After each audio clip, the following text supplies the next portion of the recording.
What's up, everyone? Welcome into Sporting160EN.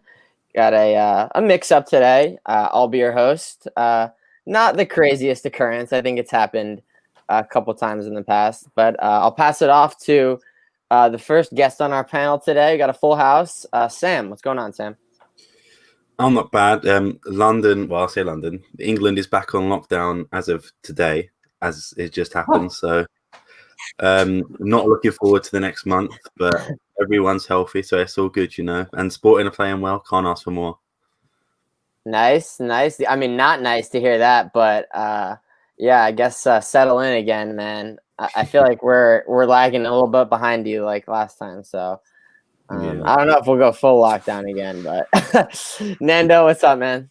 Hey, what's going on, guys? Everything going on crazy in the United States right now. It's good to talk Sporting a little bit. I'm going to be the first one to say it, though. We're in first place, baby. Hey, I have to enjoy it. I have to celebrate it. So in first place, give me my one round. I'm happy with it. Let's go on with the show, but I'm excited. We are isolated leaders for a week for the first time since 15 or three seasons, right? 16? 4 seasons almost. 4 seasons, 50 or 16, 17 or 15, 16. Anyways, Steph, what's going on, man? Final member of the panel. Not much. I'm excited to do another podcast, so let's get it on, and we have a lot to talk about. Cool. Yeah. So let's start out with our Twitter questions. We have a couple. So first one comes from Abdallah. After life is back, I suggest to organize a gathering in Portugal to go and watch Sporting in action. It'd be my first time, but with everyone, it would be special. That would be pretty sweet. I mean, definitely us all being able to go to Portugal again definitely coincides with people being allowed into stadiums again. So we're going to have to do that first before we can go. But, I mean, imagine we all link up in May. I'm 100% ready, so say less. Next question coming in from @Carlos10 Almeida. Do you agree Pot is a ridiculous name for a football player? In English, sounds even worse. Why do we call Pedro our best player so far? His name is Pedro Gonçalves. #Pot o Caralho. Steph, what do you think about that? That's his nickname since he started playing soccer back in Portugal, and it stuck with him. But Pot in Portugal, it's not anything malicious. I mean, in English, it does sound funny. Pot, if you want to take off the E, it's even more malicious. But it could just be like something that goes in your kitchen. Yeah, it could be pot. Yeah, it could be several things. But in the Portuguese language, there's no maliciousness. So I think it's a cool nickname, actually. So I like it. Anyone else have any commentary on Pot? I like the nickname personally. It's short, sweet, and it's easy to remember. I can't argue with it. I'm a fan. I like it. Yeah, for me, I like it because sometimes if I'm like tweeting something and I'm like listing a bunch of names and I'm short on characters, I could just cut to Pot. It saves so many characters from like Gonçalves or even Pedro Gonçalves. So yeah, I'm all in on Pot. Well, Flippy is saying cause is a pot of gold. True. Kind of makes sense. Yeah, I like that. Thank you for the new phone background, by the way. I guess, Sam, is that you taking care of guys' phone backgrounds here? I think that was Danny. Danny, man of the people, getting people phone backgrounds. From M_Freitas18. Wonder if we can get Bruno Carvalho on the pod one day. Yeah, us too. That would be awesome. The DM has been sent. We're just waiting. Yeah, he left us on stage. Yeah, maybe one day. Another question coming in from Creator90. The O in Creator is a 0. Here's the question. Is your opinion of Amorim changing after these first 6 games? if he continues to lead us through a title run and gets us in the group stage of Champions League, would that end up justifying the price we paid for him?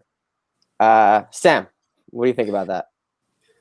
I don't want to undermine you at all, Chris, but I think the biggest critic, no offense, of Amorim and Brandes was Nando at the start. So I'm interested to hear what Nando said about it. Yeah, you're right. So far, no. Being the question is in theory, if that happened. Okay, so so I think it was a two-part question, right? In theory, if we excuse me, get a I guess by position. title run, does title run mean we make a title run but then eventually finish second and get in the group stage?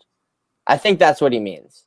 So it's close, but we eventually lose out but still get the group stage. And does the second place going into next year give us automatic group stage? Yes. Okay. So that'd be 40 million instantly in their pocket. That's an interesting question. I mean, I would have to really see how far of this title run we have, because if this is in Sporting's merit, in other words, if we ourselves continue to perform and get results and we just so happen to blow it at the end, or is it that we have another season in which Porto and Benfica are struggling and we just so happen to be roughly the better or somewhat decent, third big that makes that run. You know what I mean? No, I get what you're saying. The manner of how it's close. If the question was, if Ruben Amorim wins us the league title, then I'll be the first one to say it. He did his job and exceeded those expectations. And I think that we all would probably say that the minimum, or not even the minimum, the number one realistic expectation is going to be to get a Champions League berth, make those 40 million, and start building from there, right? So because of their question, I would say it really depends on how we would achieve that run and then hypothetical Champions League spot. And then in that case, I could probably say that he may have been worth it. I mean, just financially, if we paid what we paid, and we haven't even paid it yet, and what we'd get back. We'd be able to then, though, right? We would afford to be able to pay for our coach, yes. Yeah. So it really depends, man. I got you. And so final question comes in from our very own @Danny Saldana _. Plain and simple, are we serious contenders? Steph, I'll give that one to you first. I'll give that one to everyone. The Sporting is always a contender, no matter what. From the get-go, it's always the big three teams. Now, with that said, the favorites to win the Portuguese league, it's Futebol Clube Porto and Sporting Benfica. We kind of the outsiders because they considered them to have a better team, and I do too, actually, on a personal basis. But football is football. Nothing is impossible. We have a good defender, the defense. We have a very experienced goalkeeper, 3 great center backs, Net full of experience, Kouas full of experience, and Fidal full of experience. And if you see how Ruben Amorim is thinking about it, he's giving all the experience in the back defense, and then up front, it's all the youth. And then we have an outstanding player like Palhinha, with João Mario, which we'll talk about in more detail. What a duel together. So I'm not going to say I was Sporting's out of the race, but we kind of the outsider just because we haven't won the league in such a long time. And Benfica and Sporting, they did get some awesome players. But let's see what happens, Let's see what happens. That's all I'm saying. But are we in the race for the title? It's too soon to tell, but we're doing our part. We're doing our job. So if we win all the small games, so-called the small teams, and we tie like we did against Porto and against Benfica, and I even throw in Braga in the mix because they do have a pretty good team, I think we have a shot. But it's too early. So I'm excited to be in first place, but it's way too early. Way too early. Nando, are we serious contenders? No. I think Steph mentioned a lot of what could come of good of this weird spot that Sporting's in. we are a very overlooked team because we're so young and because we didn't get the kind of reinforcements that Porto Benfica brought in, right? We didn't get those refuerzos, those big names. Our biggest name is probably João Mario, and then everything else is young from the academy, right? So a lot of teams are going to underestimate Sporting going forward, and I think Porto and Benfica are going to underestimate. Maybe they're going to stop underestimating because we are in first place right now.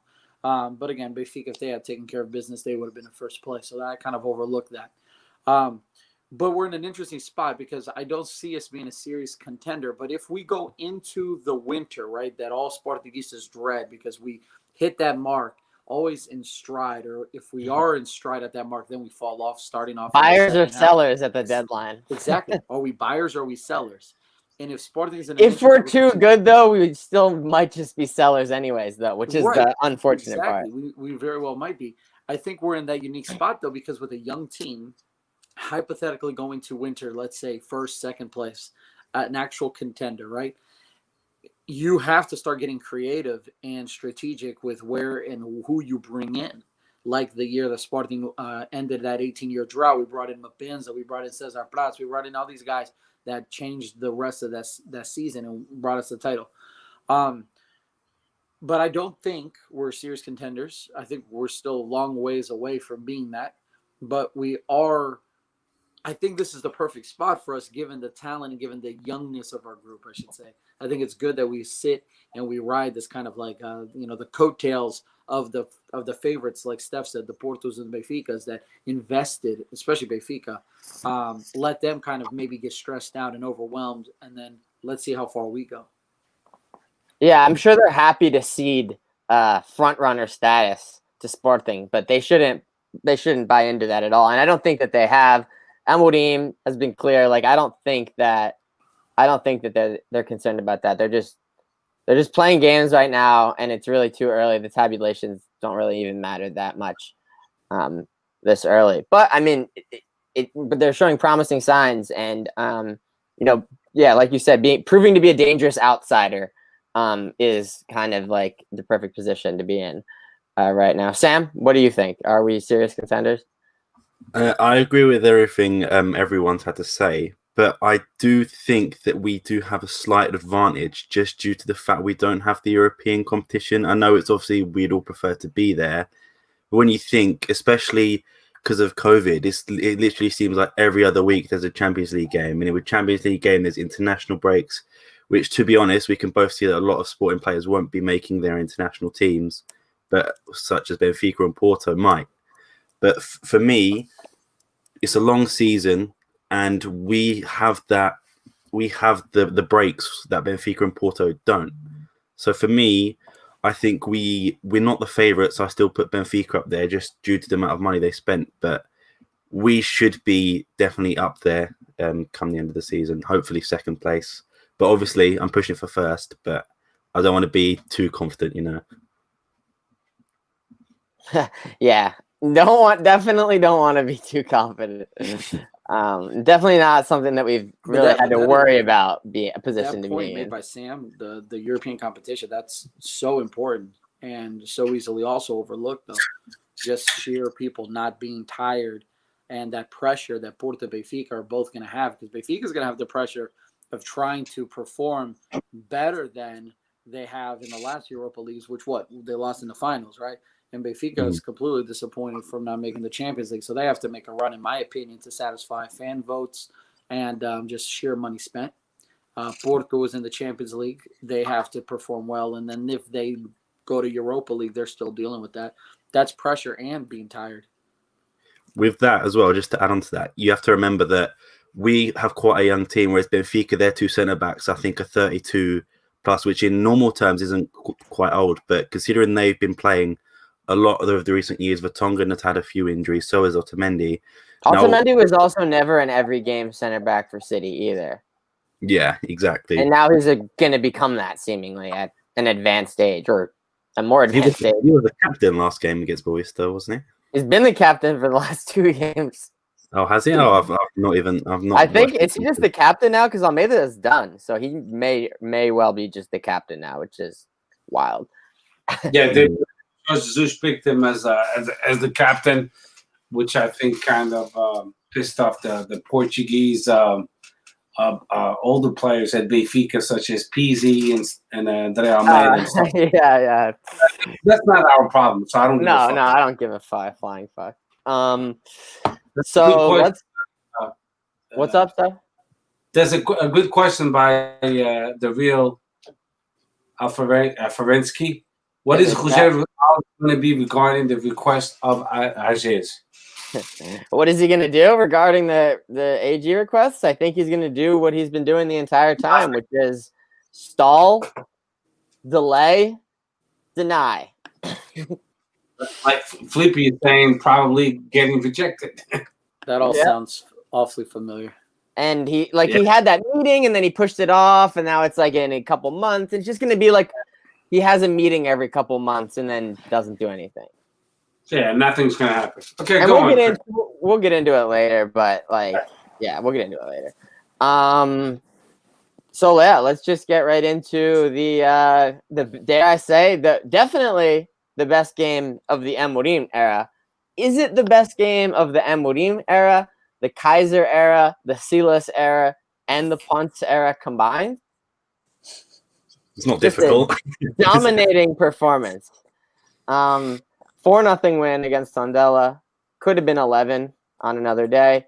I'll get through the lineups here. So Sporting started with Adan in goal, Fidel Coates Neto, Nuno Mendes and Porto at the wing backs, Balinha and João Mario in the middle, Pedro Gonçalves on the left, Thiago Tomas on the right, and Sporad up top. Also, we had some cameos from Mateus Nunes, Nuno Santos, Jovan Cabral, and Plata. So I'll just pass it right off to Steph. Steph, what were your thoughts on this game? This game was amazing, outstanding. We controlled the game from the get-go. I was very pleased to see João Mar in the lineup and Sporad. Giovanni is a great player as a winger, not as a striker. He does not feel comfortable getting the ball facing from backwards, facing the goalie from the opposite team. He's really uncomfortable with that setting, with that setup. You could see it all the time. He was lost in the inside box. He didn't get too many touches. With Sporad, he was very deep into it.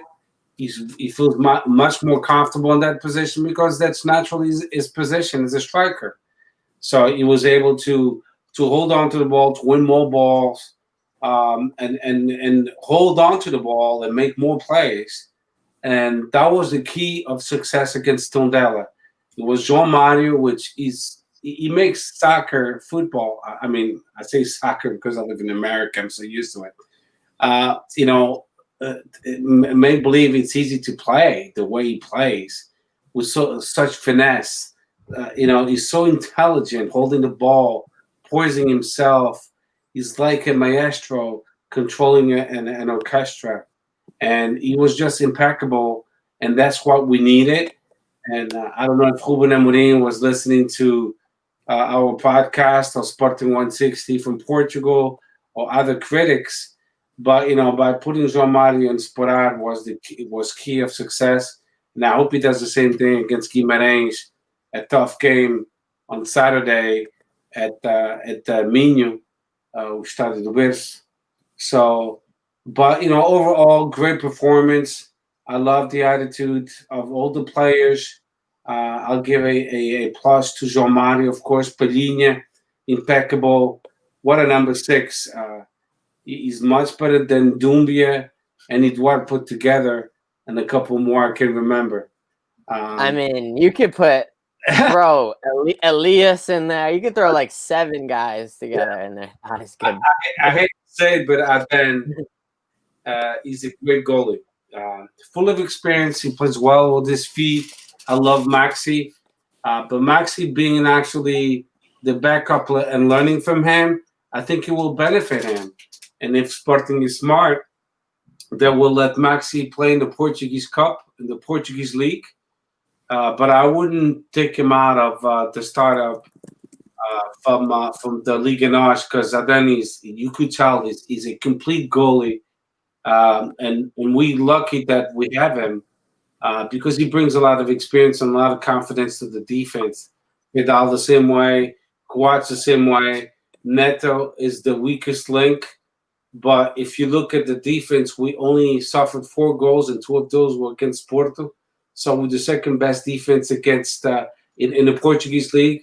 So why would Ruben Amorim switch the defense if we're doing so great? It would make no fucking sense. So you have to keep it the way it is. Nuno Mendes, I don't know if you guys remember, but he kind of made us forget about an international from Argentina, Acuna. What a player. What a goddamn player that kid is. 18 years old. And who's talking about Acuna? Me now? Of course, because I just played. But nobody remembers Acuna no more. That player is the complete package. For 18 years old, there's players that 18 years old that they can handle the pressure and they have to be loaned to a B team or to a second division team. But this guy, he's young, but he's good to go. So a lot of Sportingistas, they keep on saying in Portuguese, "Epá, muito novo, não sei mais que." But if he's good to go, why not? It doesn't matter the age. If he's got the talent, let him play. Yeah. And then last but not least, Porro is a great player. Getting a loan from him for 2 years was key because he feels like he's got to give it all. You can see he wants to play in a Spanish A team, A squad, so he's giving it all. And last but not least, I have to give the kudos to Sporad. Great game, and also Tiago Tomás.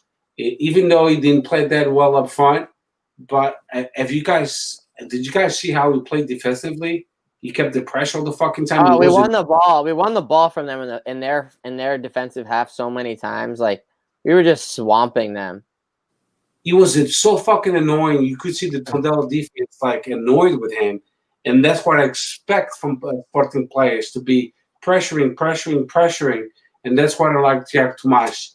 You could be having an off day in the offense, like not good decision making if you should take the shot or cross the ball, stuff like that. But don't forget, he's only 18, so that takes time. But his defensive, his commitment to the team, his pressure, keeping the pressure on, was right on, man.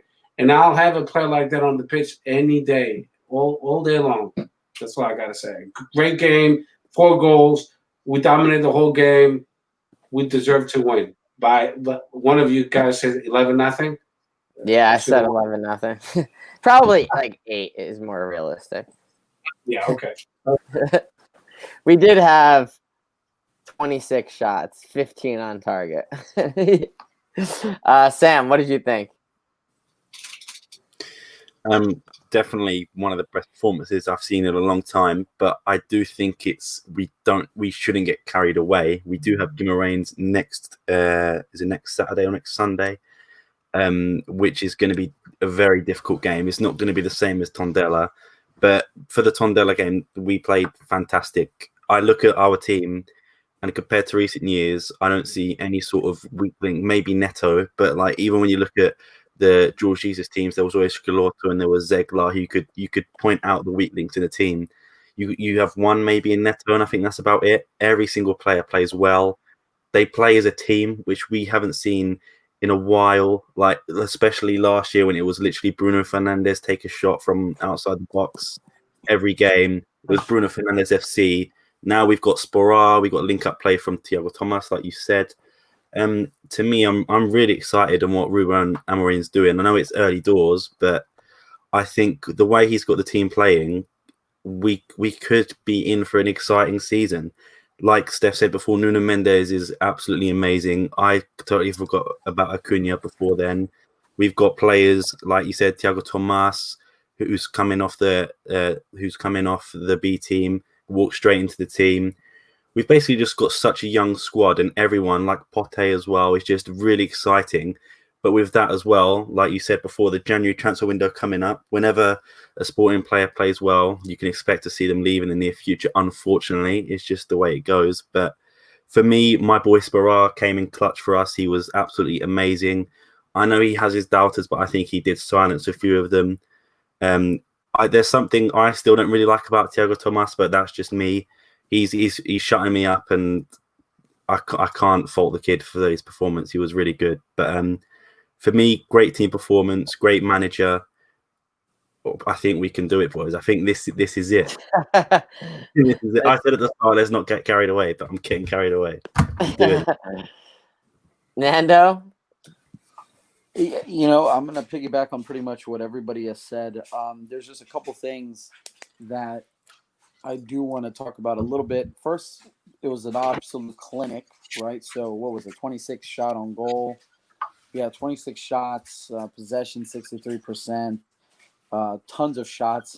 Tondela, To be fair, they did shots. almost score 1 goal or 2 goals, right? They had the 1 call back, but I mean, not really much of a threat generated. No, Tondela was no threat. Even if they had gotten a goal or none, the Sporting should have easily scored more than 4 goals. There's a couple of things that I want to say regarding a little bit of what Steph said, a little bit of what Sam said. So, in terms of like players that I think by this round we are able to at least probably all accept have been great reinforcements.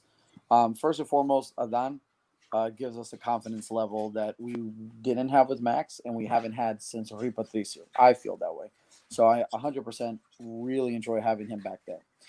Luis Neto continues to be, in my opinion, the weakest link on defense. Pedro Porro is super excited about playing. He seems super motivated. He's young, great pickup. He's sad that it's on loan, but hey, he's hungry, and I think he's going to continue to have a fantastic season. So then we have 2 things that kind of this game wasn't a good showing of it, but leaves me a little concerned going forward. So I'm still not sold on the 3-4-3 that Ruben Amorim likes to play. If we're gonna go that route of a 3-4-3, in my opinion, I think like flipping Porro for Neto, really making him that right back, and then putting like somebody like Giovanni in their rightful spot would make sense. You know, just going for where players should be. Sporad, I have more confidence in him than I do have on Thiago Tomas. However, I'm not 100% sold on Sporad, and I haven't been since he's been there. I still think that if we end up being, a real contender going into the transfer market, I think we still need to look at getting a solidified striker. I know that the way that Sporting plays, at least under Ruben Amorim, probably won't yield as many opportunities or goals for their strikers, and that's probably why Ruben Amorim hasn't been playing with strikers in their position. But we've all been on Twitter. We've all been complaining about it, other than this game, for the lack of starting with a striker. Steph mentioned it. Giovanni isn't a striker. Giovanni does not have to be playing up there. Giovanni does not need to be playing up there. And He's not good at that position. that's not his spot. There's no point in Realistically, Philippe is hurt. So, I mean, realistically, the only true striker on the roster that's available for selection is literally Sporad. Right. And Thiago Tomas is also. You have Marx. He's been called to the bench. Oh, Pedro Marx. Yeah, he's been on the bench. You're right. He's been on the bench, and maybe Ruben Amorim, his intentions are to coach him and to get him used to the pressure, to possibly use the kid. I mean, he's not shy on using our youth, and I like that.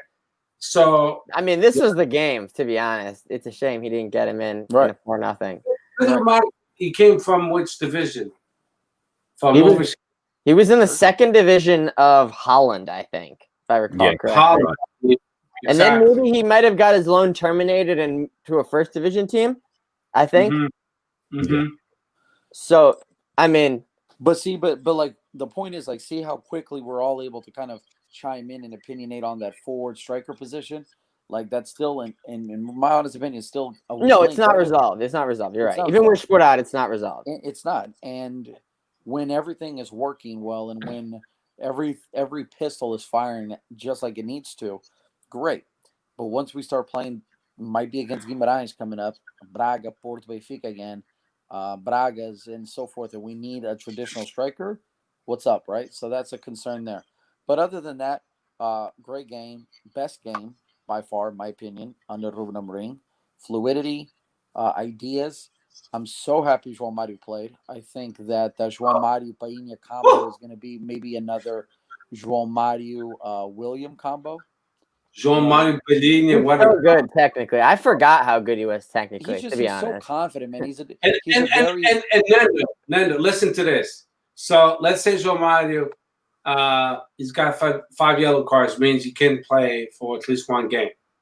Or let's say he gets injured. Who's his backup? My question to you guys. I don't know if he's the starter yet. No, he will be now. Mateus Nunes is his backup then. yeah, No. which I'm not sold on. We don't really have a It's not 100% Nunes. João Mario Think backup. about it before That's you why say. when we picked up João Mario, I believe it was probably either my last podcast or the one before that, I was excited that we brought him in because, in my opinion, he's an untouchable starter on the team, both in age. I think he's only 27. He's young. He's going to be able to he's got the experience. Oh, got the talent. Bragança. Bragança, you But even- got But even Bragança is no João Mario, bro. against 5 yellow cards. It's Bragança. Right. But that's what I'm saying. But Bragança is no João Mario yet. No. I'm saying if João Mario gets hurt or gets 5 yellow cards and he's got then Bragança will come in and step in. got it. If Pedinha gets hurt, who steps in for him? We're gonna have to get creative. Bragança or Mateus Nunes. Roll the dice. Or Pedro Mateus Paz. Nunes. Sure. It's Mateus Nunes. Mateus Nunes is the backup of Pedinha, and Bragança is the backup for João Mario. I think they're a little more interchangeable. I think they're pretty But they interchangeable. But interchanged a lot so far. generally, I think I agree with you. But I think you could, in a pinch, put either one in either spot. But with that Because I've said, seen now Ruben Amorim play them both flip. yeah, but with that said, now we have good headaches, which we didn't have it before. Now we have a good bench. I mean, I agree. The bench is deeper than it's ever been, but there's still no strikers. But there is other positions available. I mean, if you consider Philippe not a good choice, yeah, we don't have. I good mean, I strikers. haven't. He's not. He'll be back soon enough. And honestly, like, I welcome him back. I'm interested to see if he can do anything. He'll be back overweight, though. What's up? He'll be back overweight. He's probably been. Hopefully, he's been working out. I haven't seen a picture in a while. Yeah. So I guess I just want to put my 2 cents in. I thought that the inclusion of Sporad like just changed the dynamic of the team, and I thought that he was excellent. Like his play was excellent. Like his positioning was excellent. I'm glad he got that goal at the end. Not the greatest finish, but I mean, I'm sure he'll take that. Had an assist also on the whose goal was that? Was that the was it the Pote goal? He squared it across. It might have been the second Poth goal. Yeah. Yeah, so I just want to give the shout outs to Sporad, obviously Gonçalves, third straight man of the match game, 2 goals, 5 on the season now, right? Unbelievable. Thiago Tomas, great. João Mario, Palinha, feel great. Backline, solid. Not much work to do. I want to combat what you said earlier about Adan, Steph. I mean, my critique of Adan on the last podcast was that I hadn't seen him come under fire since the Portimonense game. And I don't necessarily disagree with you that he's clearly experienced. He's good with his feet. He was keeping it moving yesterday. But I'll have also seen him come out of the goal like a maniac. Tondela had 0 shots on target. I still haven't seen it, is what I'm saying. Like, I haven't seen him get peppered in a month and have to do anything. So I think for me, the jury's still more out a little bit. But I think he's a good goalie, and I trust him right now. But I think we're playing Guimarães this weekend. He's probably going to have to do something. So we'll see how he handles that. And yeah, I mean, that's pretty much it for me. Glad. Also, I saw it in the chat. Johnny from our friend from New York's Finest, Johnny Signedu, said we Nuno Sense. Everyone shit on Nuno Sense, but look at him now. I kind of agree. I mean, I shit on Nuno Sense a little bit, but I think that he's played very well, and I think that he's proved to be like a very, very viable option, either starting or off the bench. I hope he becomes one, man, because he was one. I Of mean, our, I think he's our there now. biggest I've seen acquisitions. enough. He's viable. He's viable as fuck. Very important player. Very key player. Yeah. Does anyone have anything else on this game? I mean, it was really just a peppering that we don't usually get to see. You know. No, we were all hoping for a game like that. We finally got it. Finally. Yeah, I'm very content with this win, but and being first place, but it means nothing. I mean, It's they just- are probably horrible and going to be in a relegation scrap like they always are. We should take the for nothing because Portuguese, we went to Passo Ferreira, we won 2-0, and we said, oh, it's a small team, it doesn't matter, and then they lost, and Porto espetou-lhe no cu, 3-2. So, so let's not, take our victories and diminish them, saying, oh, it was against a small team, and then they won against Porto and Benfica. Like, well, Benfica lost against Boavista 3-0. So who had no wins on the season, by the way, coming into the game. We should always say that our wins are valuable, and we fought hard for them. We shouldn't diminish our victories. And today, I agree. against, if we win against Guimarães, what are Sportinguistas going to say? Oh, Guimarães começou mal a época e foi por isso que a gente ganhou. No, we shouldn't be saying it about Sporting at all. We need to, I think, and that's always going to be a Sportingista flaw, right? It's like when we have great games, we tend to be a little bit more like conservative with it. Maybe we get too excited when maybe we shouldn't be.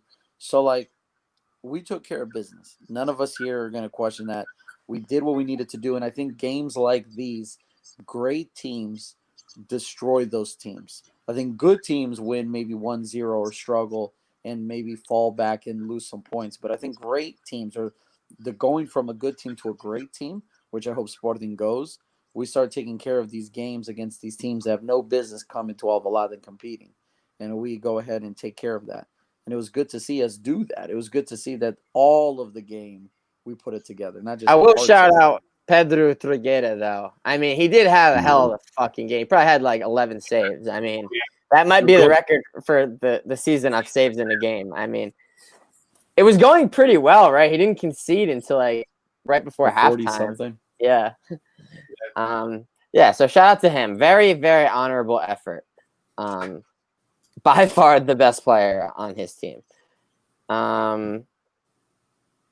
Sure, I guess if no one has anything else on this game, Steph, do you want to do the modalities or do you want to talk about the Betu comments? Yeah, let's talk about that. Okay. So you guys may have seen the other day. I'll try to pull up exactly what he said. Basically, to summarize, he said Sporting is playing liberated, or Sporting is liberated and playing free without fans. And I mean, this comment didn't sit well with me for several reasons. There's also, I guess we'll talk about this one first. Does anyone have any comments on these Betu on this Betu He's statement? such a bum, dude. He's completely been brainwashed by varandismo or whatever you want to call it, and it's sad because this is the same, because I obviously understood what Danny and what we were saying on the tweets that our former president probably misunderstood, but it was that, like, this is coming from a guy who was captain. This is coming from a guy who lived a full stadium in the passion and damn knows and understands how important the fan base is.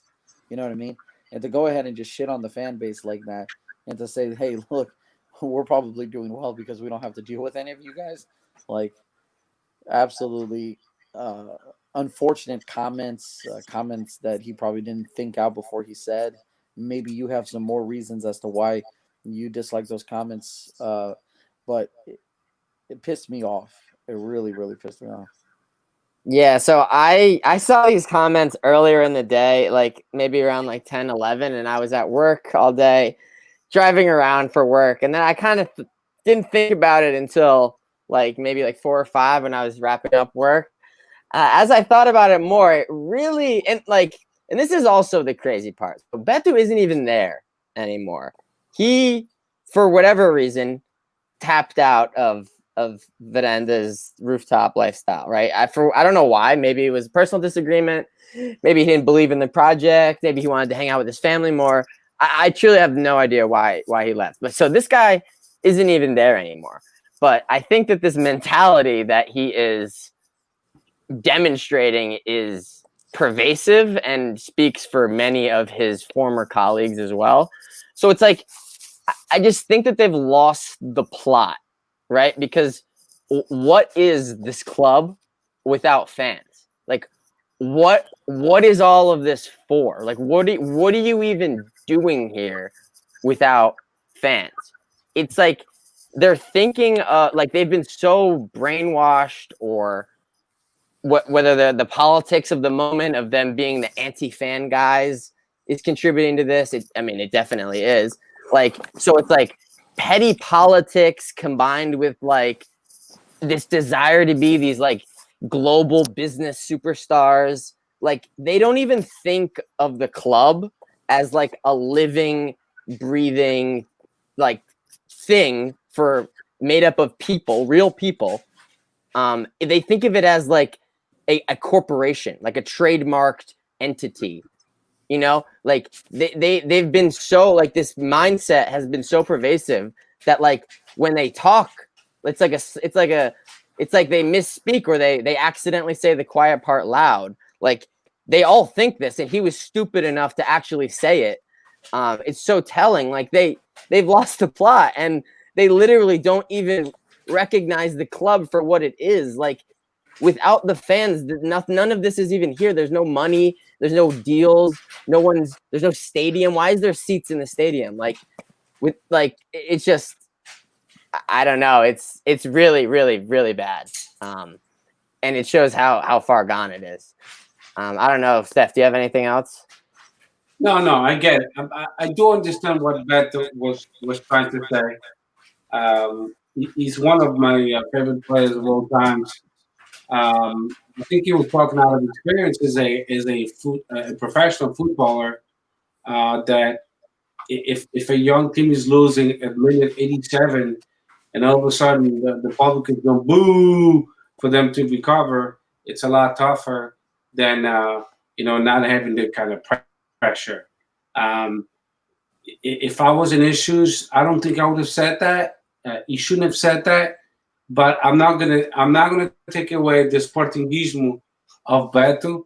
I don't think he's the Verandista, because if he was, he would have stayed. I agree. So that's why it's especially disappointing from him right now. Like, it's like he walked away. And yeah, still it's one of those things that sometimes people regret to say it in public, and he shouldn't have said what he said. Because I agree with you, Chris. Without fans, we're nothing. I mean, this is why we're doing this podcast, because we fans. So saying that fans, they keep the pressure on the young players, and without the kind of pressure, that's why. And also, Steph, let me just interject. By the way, the clacks are the only fans that boo or whistle. The people sitting in Central, they never whistle. They never are impatient. It's only the clacks, which is also just insane, untrue framing of the situation. The clocks in Portugal, and I'm going to throw in not only the Juventude Leonina Diretiva 21, and Juveleo. It's all the clocks in Portugal. They over exaggerate, but then when you look at other countries, it's the same way. So I don't agree with clocks that intimidates fans of other clubs going to the stadium, especially mom, dad, and 2 kids. The venue of a soccer game, it should be that families to be able to go and enjoy the game. It doesn't matter if you're Sportinguistas or Benfiquistas or Portistas. You should be safe going to the game with your family. I have a wife and 2 kids. Why shouldn't I be able to take my wife and 2 kids? And why should I be okay with someone telling me, epá, nesse dia que é o Sporting Porto, não podes levar a tua família. But why not? But in Portugal, the mentality is so backwards that they say it's dangerous to go to one of those games, but it shouldn't be. So who do you blame for that? I mean, England, the UK has overcome the hooligans. Remember back in the 80s when they used to be fucking nuts? They fixed the problem. Now any family can go and pretty much in the same condition. I think there's a middle ground, Steph, because if we're being honest, and Sam, I mean, you can definitely speak to this also because you live this stuff, but I think the English game, at least the Premier League, is gone full corporate, right? It's like the most. It's just a machine to make money. Like there's no like the fans. It's hard to get tickets, right? Like it's just a corporate machine. In the lower leagues, you still have. But any difference between our professional sports here in the United States is the same thing. No, it's the exact same thing. Exactly. But if Portugal had the opportunity to fully corporatize like that, I think that they would. But I just don't think that there's the money there. But if the money was there, they would do it in a heartbeat. But I think that's why, Steph. The way that it is in Portugal now, it's no longer sustainable. As casinhas, this and that, it's no longer sustainable. That doesn't help the club. I'm not agreeing with Varandas. I think we still need a clock. But why should the clock be given a blanket to curse people out, to intimidate people, to create all these kinds of venues that it's not pleasant? I mean, I'll play devil's advocate here, Steph. They welcomed the game last weekend. They welcomed the team like it's in support, cheering them on as the bus pulled up. And yesterday or whatever the game Sunday was, you could hear them cheering from inside their casinha, the casinha that they're trying to be evicted from by this administration. You can hear them in there cheering, as they should. But that's not what I'm saying. Cheering, like that's not bad. That's just they shouldn't be consuming drugs inside the casinha. They shouldn't allow to be having fans in the same association with criminal backgrounds. I mean, do you agree that Rui Pinho that killed our fan Ufecini, he only got 4 years in jail? 4 years, yeah, 4 years in jail. Exactly. And why do we have these kind of problems in Portugal? Because they allow it to be. Because they're responsible for those fans joining those associations relies on the president and vice president of those associations. I mean, perfect time. I mean, this was their. I mean, if they really if they weren't a joke, they could have set an example here, right? And actually, given that guy a real punishment for killing someone. But if you don't punish people for killing people, what's the incentive to not kill someone? Exactly. I agree. I agree with you. Anyway, let's move on. But yeah. Let's move on. No, Mariana from Sporting160 was asking Max or Adan. So a question for you guys. Adan. Chris. Adan. Right now, Adan. Sam. Adan right now. Yeah, I agree. 100. Adan. Nando. Adan. Okay, good. Okay, go on. Although shout out Max getting paid today, finally. Now he's making $400K a year, but he's been waiting for that extension since last December. So 10 months later, he finally got the deal. Shout out Gonzalo Inacio as well. Kind of came out of nowhere this year. Yeah, he got that full professional deal. Good for him. I think he'll be an important player in the coming years, and he really came out of nowhere. It was Eduardo Quaresma was the guy we had in our heads, and then we got Inacio too out of nowhere, who's also very talented center back. He's being smart instead of overpaying these players $1.5 million, 900,000. They being careful now. They say, okay, 150, 300. That's more feasible for our club. not overpaying them. Yep. Steph, do you want to touch on the modalities over the last 48 hours, really? Yeah. So they were all canceled. Just for context, they were all the non-professional sports and amateur sports in Portugal were canceled this weekend.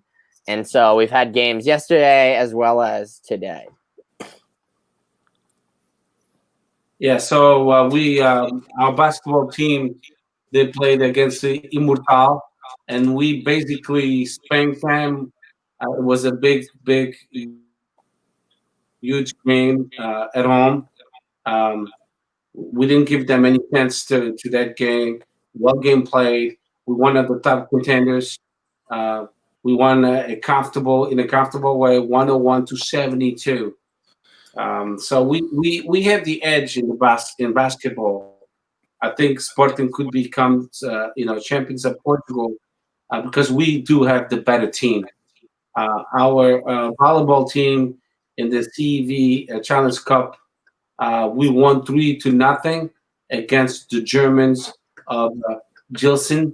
I'm sorry if I'm mispronouncing it. I'm not German. I do speak German, but I'm not going to say it's only curses. Our OK Patins, what a great victory against OK Barcelos. It's a very tough opponent for those fans that follow the OK Patins. We have Sporting, Porto, Benfica, and OK Patins and Oliveirense. Those 5 teams are all these top contenders of the Portuguese title, and we won 3-2. So congrats! It was for the 7th round of the Portuguese League for King Patins. Great victory, very difficult, tough game, crazy game. In futsal, we spanked Dinamo de São Joanense 14-1. So that was an easy win by our futsal, which we remained undefeated. So great game. And for Modalities, that's all we have. And congrats to our Modalities. They're doing fairly well. Volleyball domestically, we lost against a couple games, tough games, but we already spoke about that. But overall, it's been a good performance by everyone. That's all I got. Cool. Yeah. So I guess, or do we? Are modalities just going ahead as normally this weekend? It's on and off. I mean, it's up to the health authorities. And so the health department, yeah, exactly. So we'll see. I mean, we just had a couple games today, so yeah, and yesterday. So we'll see what's going to happen. Okay, so I guess we're about ready to wrap it up here. There was just one piece of news that for some reason is popping in my head now. I wanted to bring it up because I thought it was wild. I don't know if it's actually true or not, or if it's just fucking jornalismo from Portugal. But I don't know if you guys have seen, Modalities has like 2/3 of their squad infected with COVID right now. And they're talking about making them forfeit their game this weekend. And basically that would be insane if they made them do that. Because Sporting and Gil Vicente got to have their game moved. I mean, like, why would they randomly make Modalities forfeit? So I don't know if that's actually going to happen or not, or if they're just going to have to play with some youth players, or if it'll be moved or not. Yeah, that's a lingering problem that will come to a head very soon. Does anyone have anything else about anything? It's just good to see us in first, man, and see Porto 6 points back. I kept looking at those standings. What are you in the woods or something? Eu gosto de tubarão, meu. Hey, man, there's no shade. Well, I'm trying to weather this election, so I'm not even touching. No shave November, bro. You got a long way to go. No. I mean, obviously, I've been growing it before November, but I'm not shaving it in November either. Screw it. Nice. I think Sammy had something to say. Go ahead, Sam. I was just gonna add to the point you lot were talking about, not the actual tweet, not the actual quote by Beto, but the Bruno de Carvalho reply. And we also had a lot more replies following that tweet about not considering Beto a legend. But for me, he is, and I think the great thing about football is legends are personal. Well, in my opinion, anyway. I might have different legends to Chris or to Nano or to Steph, but doesn't make them any less of a legend in someone else's eyes. But There's for different me, kinds of legends too. There's Yeah. like the cult hero type of legends, the Bruno Cesar types. You know, yeah, those guys are legends in their own rights and for weird reasons. yeah, and like we said before, Sam, look at this. You see my jersey? Yeah. yeah, That's a good jersey. Face this way. I'm going the other way. Okay. See the back of it. So what do you see? 22. Keep turning. I see 22, bro. But And who was it? who was 22? The Italian guy? Nah, it was Bet. Really? Yeah. So with that said, I like Beto too, my brother. But he shouldn't have said what he said because it's tough times and it's a young team. But he should have been careful what he said. Yeah. Sorry to interrupt. I still consider him a legend too. Don't get me wrong. Nah, I was just gonna say that I didn't see a problem with the tweet. I don't think any of us saw it as a problem calling him a legend. But like we said before, we've invited Bruno to come on. Whether it happens or not, it's a different story. But I think we could all say we would love to have him on. So open invite to him as well. If Bruno Carvalho comes on, I'm guarantee you I'm not doing overtime that shift. holy shit, I'll get naked online. Guarantee you I'm not working that shift. So I mean, I don't know how many of you guys want to see me naked. I also need him to follow me back, but I'll fucking buy $1,000 plane ticket to Lisbon, man. Listen, I became a saucy because of him. My son, my father, we became saucies because of Bruno Carvalho. We heard his message when he was the president, and I valued him as a president. And I can only hope he could come back as a president, for God's sake. at least let the man be a socio again. Yeah. They're doing him Speaking so of dirty legends, he by is not one, allowing him so. to be a socio. Like that shit so disrespectful. Agreed. That's what happened there.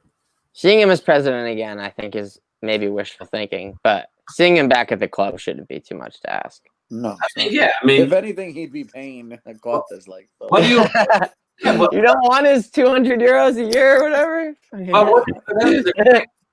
I mean, just give him back his social status.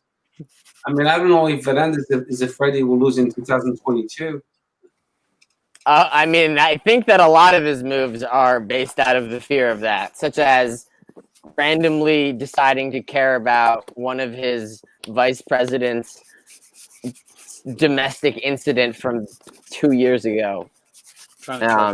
Would be an example of him being very concerned about his adversaries in 2022. So yeah, man, he's a politician just like any other fucking politician. They're all liars.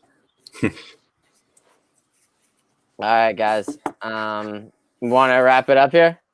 No, you guys still got to talk about the upcoming game against Guimarães. Oh, you're right. Yeah, I know. I was gonna say we got elections to get to know. I'm just kidding. Official preview of Guimarães. Okay. All right, Steph, I'll start with you then. What do you think? It's going to be a very tough game. On the road, I might add. Guimarães went to Passo Ferreira. They won in Passo Ferreira. They went to Gil Vicente. They won at Gil Vicente. They went to Boa Vista. They won against Boa Vista. They lost the derby against Braga, but that's jogo de tripla, like we say in the Portuguese gíria. It's X2, and it was an ugly game, and Braga barely won that game. So I can tell you they have some very dangerous players. The English player, what's his name, Edwards, I believe. Marcus Edwards, yeah. Yeah, and then they have the winger that he's been at Guimarães for the longest time, Quaresma. I don't have to fucking tell you guys who he is. They have a great striker. His name escaped my memory, but Guimarães is fully loaded of great players. They have a good coach, which he just came on board. The best defense in Portugal. They only have 3 goals against. So with that said, this new coach that took over, Thiago, he knows the Portuguese league quite well. He knows Sporting well. The one thing that goes in our favor is that Ruben Amorim is injected a bunch of confidence into our players. We're playing well, but we're going to play against a very tough team, and we have to be in our A game. If we are in our A game, we will win. If we don't play our A game and we make some mistakes like against Gil Vicente, that stupid goal, then we will lose for sure. So I'm going to say Sporting's going to win away 2-1. Nando? I agree, 2-1.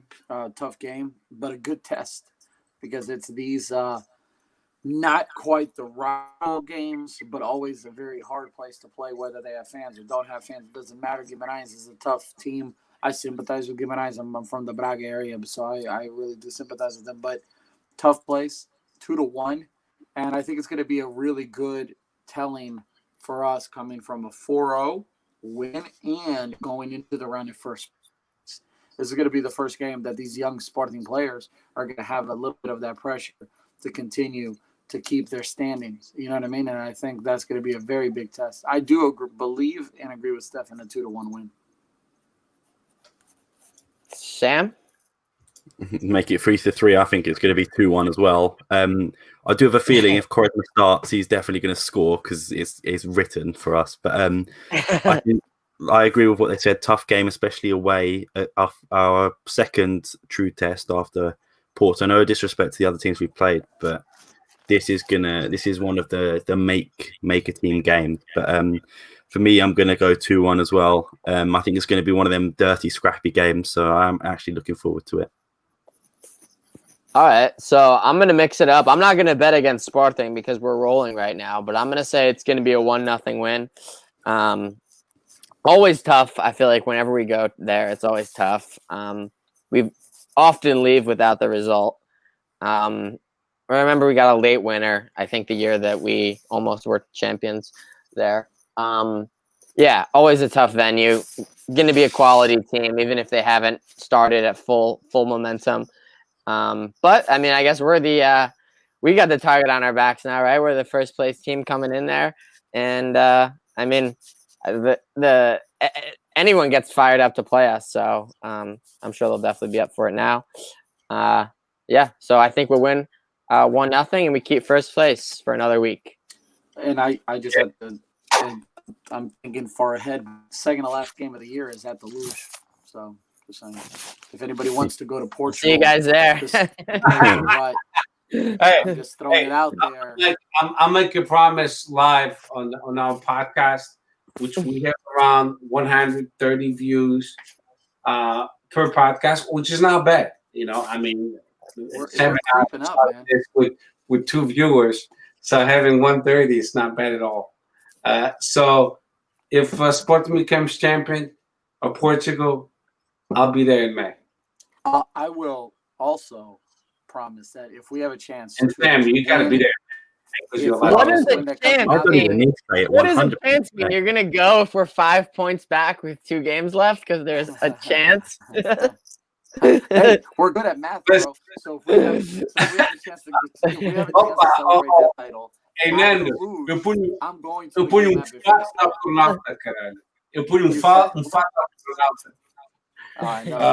No, bro. We're going to come up with a new segment, and the new segment will be our final notes. So, Chris, I'm going to start with you before we wrap it up. Final notes. Do you have any final notes?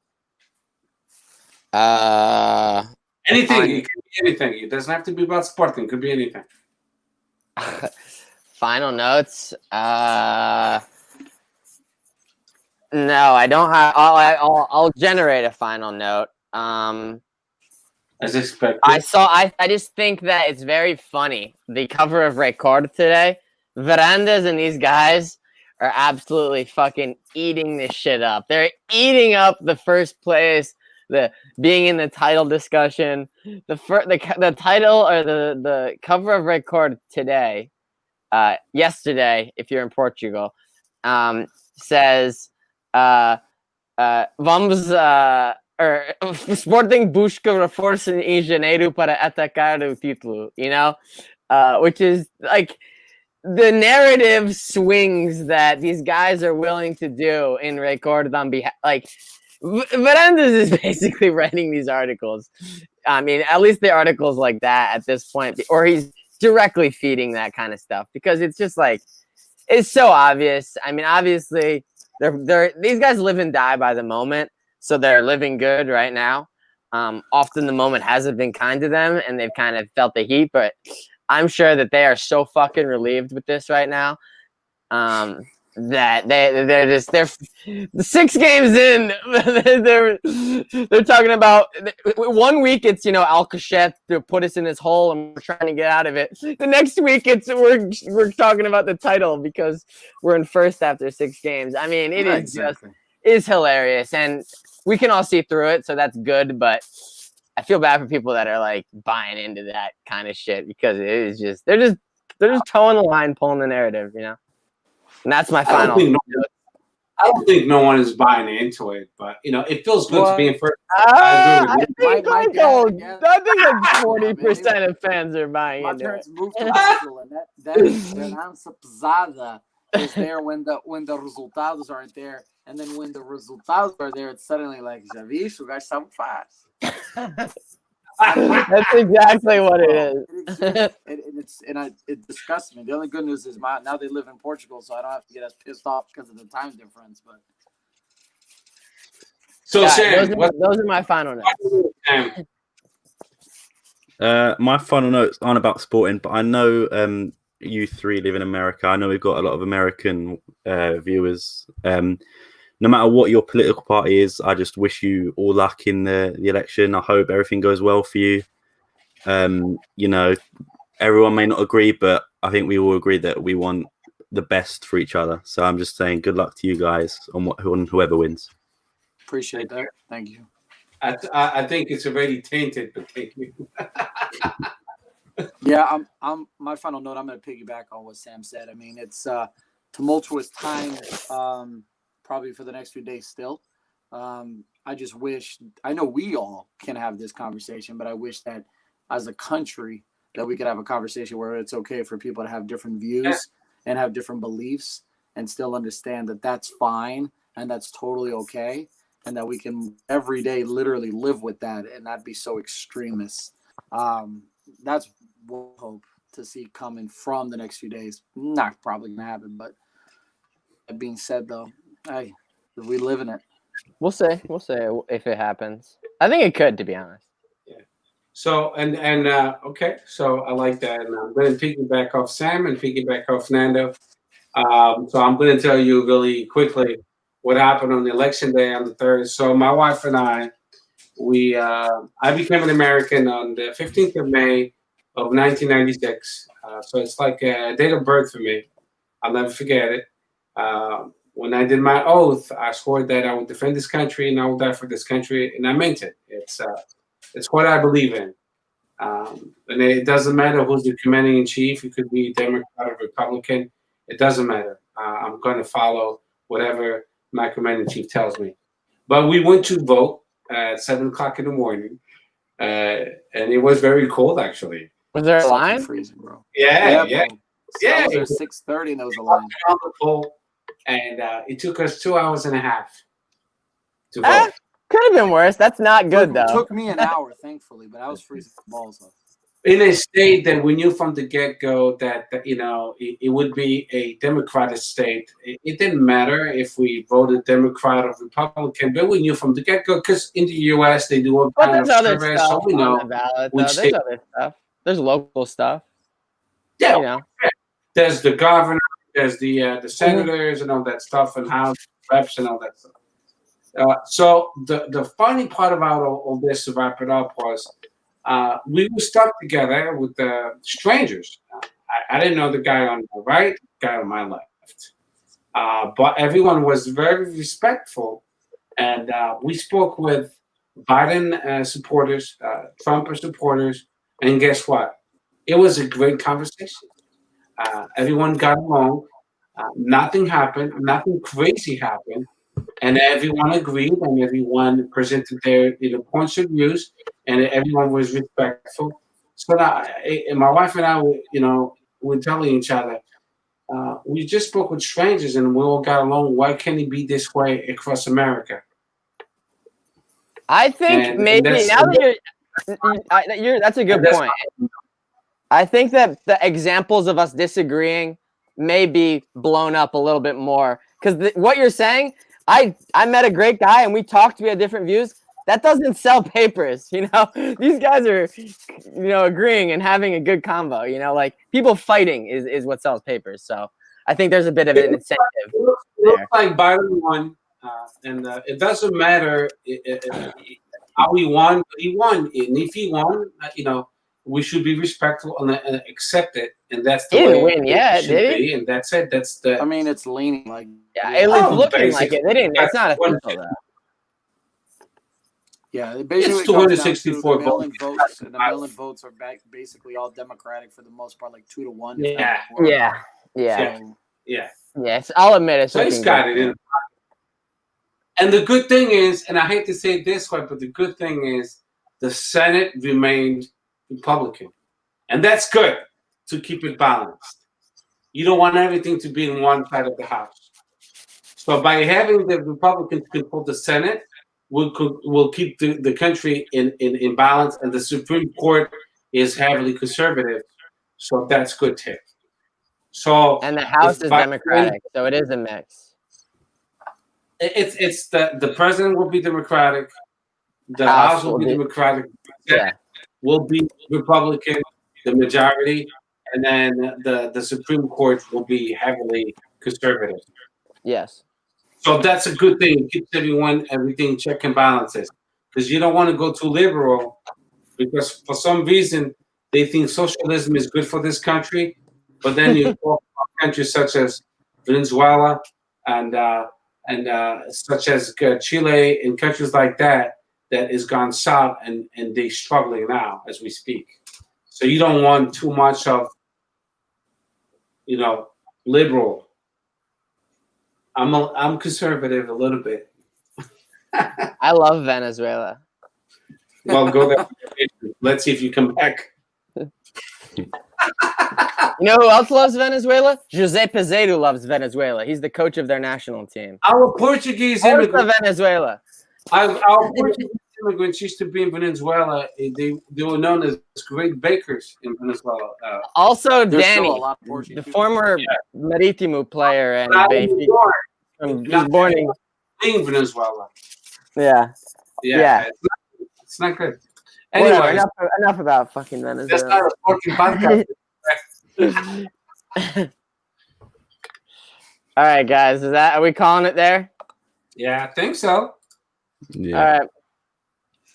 All right, boys. Thanks for everyone for tuning in. Shout out everyone in the comments. I know Danny always reads the names. I'm not doing it. You know who you are. Thank you for commenting. Danny, we miss you. So thank you for joining Sinead. To the real Aferensky. I hope I'm saying the name correctly. Ricard Neves, Paul Costa, my man Paul Costa from Three Tugas, Fleepy. We have quite a few more names. Hold on, I'm going to give it to you at all. We have Richard Neves. We have Lauren, Jordan B.